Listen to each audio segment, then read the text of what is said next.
The reading of Grandma Eleanor's will should have been straightforward. She'd built Morrison's furniture from a single shop to a chain worth $12 million, raised 4 grandchildren after we lost our parents, and lived by simple principles. Work hard, treat people fairly, and family comes first. Instead, I sat in the lawyer's office watching my sister Diane smirk as Mr. Patterson read words that made no sense. I leave my entire estate, including Morrison's Furniture Company, all properties and financial assets, to my granddaughter Diane Morrison, who has shown me true care and devotion in my final years. My name is Claire Morrison, and I'd spent the last 3 years watching my sister systematically destroy our grandmother while everyone looked the other way. But Diane had forgotten one crucial detail. Grandma might have been old, but she was still the woman who'd built a business empire from nothing. And she'd taught me to always protect what matters. The security cameras had been my idea. Growing up, Diane was always the golden child. Prettier, more charming, better at telling people what they wanted to hear. I was the quiet one who worked in the furniture stores every summer, learning the business from the ground up while Diane pursued her dreams in New York. When Grandma had her first fall 3 years ago, I moved back home immediately. Diane stayed in New York for another 6 months, only returning when her modeling career finally admitted defeat. She moved into Grandma's house to help, but spent most of her time networking at country clubs and posting Instagram photos of herself as the devoted granddaughter. "I'm worried about Grandma," I told our brother Michael during one of his rare visits. "She seems different. Confused. Scared, almost. She's 87, Claire. Of course she's confused sometimes. At least Diane's there with her. You should be grateful." Grateful. That word haunted me as I watched Grandma's decline. The woman who'd run board meetings until age 85 suddenly couldn't remember where she kept her reading glasses. The grandmother who'd taught me chess now struggled with basic decisions. Something was wrong beyond normal aging. The turning point came when I arrived for Sunday dinner to find Grandma crying in her bedroom, Diane's voice carrying from down the hall. "I told you the blue pills in the morning, white ones at night. How hard is that to remember? Do you want to end up in a nursing home?" I thought the white ones were morning. Grandma's voice was small, frightened. "Well, you thought wrong. Again. Honestly, maybe a nursing home would be better. At least they're equipped to handle people like you." I confronted Diane immediately. "What's going on with her medications?" "Nothing you need to worry about," she said smoothly. "I've got it handled. Why don't you focus on your little store manager job and leave the caregiving to me?" But I couldn't leave it. Grandma had given us everything. A home when our parents died, college educations, unconditional love. She deserved better than whatever was happening in that house. That night, I ordered security cameras. Small ones, disguised as smoke detectors, picture frames, clock radios. Grandma had always been security conscious, she'd understand. I installed them during my next visit while Diane was at her Pilates class. "What are you doing, dear?" Grandma asked, watching me work. "Making sure you're safe, Grandma. These will record if anyone breaks in." She studied me with eyes that seemed clearer than they'd been in months. "Or if someone's already inside?" "That too," I said carefully. She nodded slowly. "Good girl. Always thinking ahead. Just like I taught you." What those cameras captured over the next 18 months made me sick. Diane switching Grandma's medications, giving her sleeping pills during the day and stimulants at night to increase confusion. Diane screaming at Grandma for minor things, spilling tea, forgetting names, asking questions. Diane going through financial documents late at night, practicing Grandma's signature. But the worst was the psychological torture. "You're losing it, Grandma," Diane would say sweetly. "Remember yesterday when you thought Grandpa was still alive? The mind is such a fragile thing.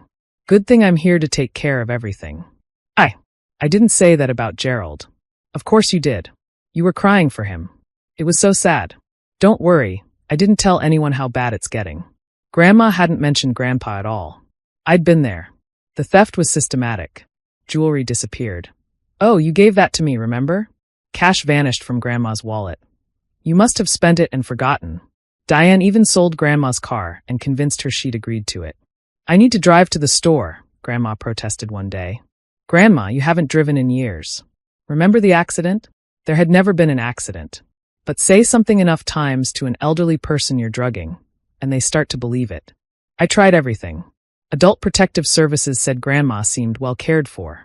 Our brother Michael thought I was jealous. Our cousin Sarah said Diane deserved compensation for her caregiving.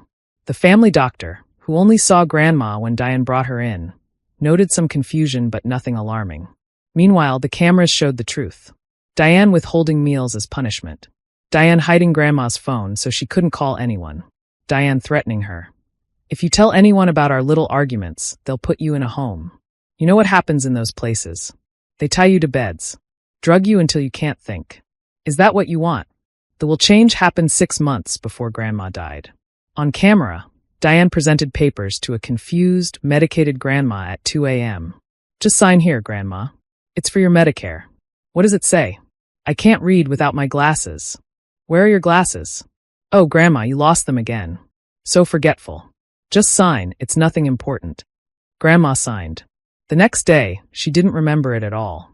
When I asked about updating her will during a lucid moment, she said, "It's all taken care of, dear. Split equally between the 4 grandchildren, just like I always planned." Diane must have destroyed that will and filed the new one. The final straw came 3 weeks before Grandma passed. I arrived for lunch to find her on the floor, Diane standing over her. "Get up," Diane said coldly. "I'm not falling for your manipulation." "Diane, what happened?" "She's faking," Diane said. "Trying to get attention. She does this whenever I don't give her dessert." Grandma had broken her wrist. The hospital said she'd been lying there for at least an hour. When I tried to tell them my suspicions, Diane produced power of attorney documents, also signed at 2 a.m., also on camera, and banned me from visiting. I couldn't even say goodbye. Grandma died alone while Diane was at a wine tasting. She went peacefully in her sleep. Diane told everyone at the funeral, dabbing at dry eyes. I'm just grateful I could be there for her at the end. So when Mr. Patterson read that we're leaving everything to Diane for her care and devotion, I was ready. "I'd like to contest this will," I announced. Diane laughed. "Of course you would. Can't accept that Grandma loved me more." "No," I said quietly. "I can't accept that you killed her." The room erupted. Michael jumped up. "Claire, how dare you?" "Sit down, Michael. Mr. Patterson, I have evidence that this will was procured through elder abuse, fraud, and undue influence. I also have evidence of criminal conduct that hastened my grandmother's death." Diane's smirk faltered. "What evidence?" 18 months of security footage. 47 videos showing elder abuse, medication tampering, theft, and fraud. Would you like me to play them now, or should we save them for the police? You recorded me? In Grandma's house? That's illegal. Grandma's house had security cameras for her protection. She knew about them. You didn't. And everything you did is perfectly legal to record in her own home. Mr. Patterson, who'd been Grandma's lawyer for 40 years, leaned forward. "I think I need to see these videos." I pulled out my laptop and external drives. 47 videos, each labeled and dated. I started with the medication switching. "That's attempted murder," Mr. Patterson said quietly after the 3rd video. "Giving an 87-year-old woman the wrong cardiac medication intentionally." I was confused. Diane protested. "Caregiving is stressful. So stressful that you stole her jewelry?" I played the video of Diane pocketing Grandma's anniversary ring while telling her she'd lost it. Or forged her signature? Another video of Diane practicing Grandma's handwriting late at night. Or threatened her? The worst video, where Diane held Grandma's medication over her head, making her beg for it. By video 20, Michael was in tears. Sarah had run to the bathroom to be sick. Mr. Patterson was on the phone with the police. "The will was signed under duress," he said after viewing the 2 a.m. signing. Mrs. Morrison was clearly incompetent at the time, likely due to medication interference. "This will is invalid." "But the old will," Diane started. "Is right here," Mr. Patterson said, pulling out a document. "Eleanor gave me a copy last year during a moment of clarity. She was quite specific. Everything divided equally among the 4 grandchildren, with one exception. The business goes to Claire, who understood that Morrison's is about more than money. It's about taking care of people." The police arrived as Diane tried to flee. Turns out, elder abuse resulting in death can be charged as murder. Add fraud, theft, and forgery, and Diane was looking at life in prison. "You can't prove anything," she screamed as they arrested her. She was old. Old people die. "They do," I agreed. "But not usually after being systematically poisoned by their granddaughter for 18 months. The trial was brutal. The videos were played in court, each one adding another nail to Diane's coffin. The jury deliberated for less than an hour. Guilty on all counts. The judge, a grandmother herself, showed no mercy. 25 years to life. You betrayed the most sacred trust, she said during sentencing. The trust between the vulnerable and their caretakers. You turned love into a weapon and family into fraud. Your grandmother built a legacy of hard work and integrity. You tried to steal it through cruelty and greed. Instead, you've earned a different legacy, as a warning to others who would prey on the elderly. Michael and Sarah initially struggled with the inheritance. They felt guilty taking anything after failing to protect Grandma. But I reminded them what she always said. Family shares the good and the bad. That's what makes us stronger. I took over Morrison's furniture, implementing Grandma's vision for expansion she'd discussed during her lucid moments. We now have 15 stores and donate 10% of profits to elder care advocacy. Every store has her picture by the register, the real her, strong and sharp, not the confused victim Diane tried to create. The house where it all happened was too painful to keep. We donated it to become a center for elder abuse prevention, with all those security cameras now serving their true purpose, protecting the vulnerable. I visit Diane once a year. Not out of love, but out of duty. Grandma would want someone to check on her, even after everything.